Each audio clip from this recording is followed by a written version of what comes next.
Terus kalau bicara pengalaman 12 tahun ini ya Pak, Iya. misalkan merintis, dari mulai merintis sampai sudah mungkin sekarang merem juga jadi deh ya, perumahan. Tantangan terbesarnya apa sih Pak selama 12 tahun ini tuh yang pernah Bapak alami selama ini? Memang yang terpenting di bisnis properti adalah orang. Orang yang memanage, orang yang memberikan wawasan ini kan jadi apa. Nah, ini kita kami di PT KAS ini banyak menghabiskan waktu untuk konsep.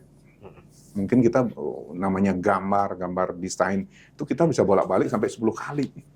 Baru kita launching, baru kita lakukan produk itu. Kelemahan di orang ini yang menyebabkan perusahaan itu bisa berhenti. Jadi yang terpenting apa? Orang. Saya kalau sendiri aja saya nggak bisa melakukan. Tapi begitu tim saya solid, nah ini yang saya jaga. Dalam perjalanan juga kita banyak kok, nggak banyak lah. Mungkin turnover di saya, menurut saya sih tidak terlalu banyak ya. Dengan sudah settle apa yang terjadi selama perusahaan ini benar-benar lompat selama mungkin 7 tahun terakhir ini mungkin kita agak lompatnya konsisten. Nah itu saya lihat sih turnovernya tidak terlalu banyak. Mungkin teman-teman yang masih mencoba, ya kadang-kadang kan yang belum pengalamannya banyak, yang masih gampang dimiminnya ya dia akan pindah. Tapi kadang-kadang yang sudah solid, yang sudah dia pernah merasakan kerja di tempat lain, apalagi di sektor properti, dia akan, wah ini kami nyaman kok di PT KAS nih. Kalau jadi bukan yang menentukan orangnya Pak ya, bukan barang ya, bukan lokasinya, bukan fisik rumahnya, berarti bukan seninya di situ. Itunya ya, manage itu semua dari tanah yang tidak bernilai menjadi kasih added value, baru itu bernilai jual dan mendatangkan keuntungan mungkin Pak. Kalau bahasa saya, mohon maaf Pak Erwin, jadi kalau saya justru selalu menekankan bagaimana kita meng-create value. Bisa saja lokasi kita sama. Dan satu lagi kadang-kadang ada yang salah kalau teman-teman pengembang yang baru, bahwa di industri properti itu nggak ada saingan sebenarnya. Kalau cuma satu kita aja, itu kita capek untuk meng-create pasar. Kayak dulu kami, waktu perumahan kami pertama itu yang di Cibinong itu, kan developer besar belum masuk. Ke Cikaret itu ya? Bukan, katakan di Bogor lah. Di Bogor, oke. Kalau boleh nyebut, Sumarekon belum masuk, apalagi Adicity belum ada. Kalau kita nawarin, wah Pak, rumah di Cibinong. Belum ada raksasanya ya di Bogor. Kayak di JCC itu mereka nggak, saya nyarinya di Tangerang, Tangerang, Bekasi. Tapi begitu developer gede masuk, kita tersundul. Mereka kan secara kapital pasti jauh lebih kuat, secara tim lebih banyak. Ibaratnya mungkin mereka sekali ngambil tanah mungkin langsung puluhan hektar, sedangkan kita yang kapasitasnya masih lokal, itu menyikapi tantangan seperti ini gimana Pak? Itu tadi, kalau saya sih lebih senangnya ke teman-teman, saya bilang kita harus meng-create value. Masing-masing developer tuh ada kelebihannya sendiri, ada uniknya, ada diferensiasinya. Artinya apa?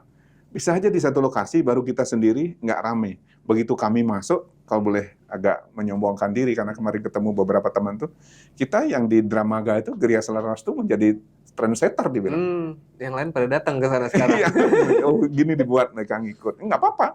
Dan saya nggak, bukan itu saingan. Justru semakin banyak yang bermain di sana, maka pasar propertinya akan lebih bergairah. Jadi banyak tangan, banyak pihak yang ikut branding, menamakan daerah Dramaga segala macam. Jadi sehingga kita memasarkan juga relatif lebih gampang. Tidak sendiri ya cost-nya. Jadi tidak menganggap properti lain itu sebagai kompetitor yang kita harus compete ya. Betul. Mungkin ya dengan adanya mereka ya jadi lebih rame mungkin. Betul. Ya, Pak, ya. Tinggal kita memberikan itu tadi. Hitungannya harus akurat, benar. Sisi mana yang harus kita tonjolkan dari produk kita. Yang saya cerita tadi, diferensiasi, pembeda dari produk yang lain.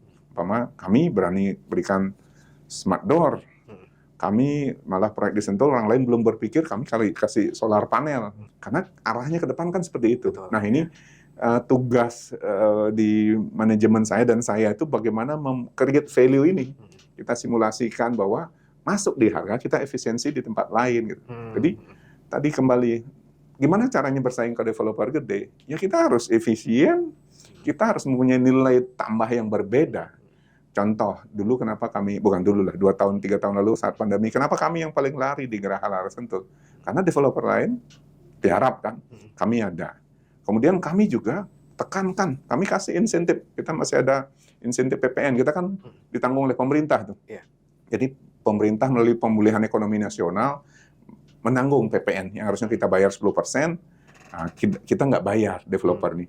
Nah ini bukan kami telan sendiri, kami berikan ke kontraktor kami, kami kasih ke gimmick. Jadi umpama apa? Dibuang lagi jadi ya? Kita buang lagi, umpama kita dapat penghematan 10%, mungkin sekitar 5-7% saya buang lagi untuk menyebabkan benar-benar pemulihan ekonomi nasional ini.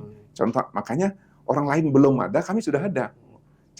Jadi karena ada tenggang waktunya bahwa sampai Agustus ini 2021 ya 2020, kalau penyerahannya sampai Agustus, kita dapat yang 10% PPN ini. Kita kasih ke kontraktor, kita panggil, Anda bisa nggak selesaikan di Juli? Kalau Anda bisa selesaikan di Juli, kontrak katakan per meternya 5 juta, saya kasih lagi 10% ke Anda. Jadi 5.500.000 kita kasih dia kontrak. Sehingga kita berhemat yang 10%, tapi kita bagi ke dia. Nah ini kan kadang-kadang banyak pihak, ini 10% kan duit saya. Atau diturunkan ke harga jual biasanya Pak. Kita nggak mau membunuh pasar kita. Saya tidak mau orang yang beli duluan, sekarang turun harga rugi, saya nggak mau. Jadi kita kasih hadiah mungkin kanopi lah, AC, apalah, kita kasih lagi ke konsumen. BAK-nya kita bayarin. Nah itu, makanya pemulihan ekonomi nasional itu sangat efektif kemarin waktu PPN ditanggung pemerintah itu. Semua teman-teman developer mengakui itu sangat efektif kok. Jadi kita lihat seperti itu, pemerintah berkorban 10%, tapi dampaknya di masyarakat, orang jadi kerja. Tadinya kan susah kerja. Kita dapat insentif 10% dari harga 1 miliar kan sesuatu. Jadi tukang tetap bekerja. Bayangkan, menurut saya sih itu harusnya dianalisa oleh pemerintah. Insentif itu harusnya diberikan ke sektor-sektor tertentu. Iya, betul Pak. Ya warung-warung sekitarnya semua jualan lagi. Banyak kok, banyak sekali yang tadinya tidak punya kerjaan. Punya kontrakan jadi keisi lagi. Iya, yang tukang taman tadinya nggak ada kerjaan, kita kasih bonus taman ke rumah yang kita bangun kan bergerak nih, banyak pergerakannya. Orang yang punya mobil bak juga jadi ini. Jadi ikut kebagian, semua kok.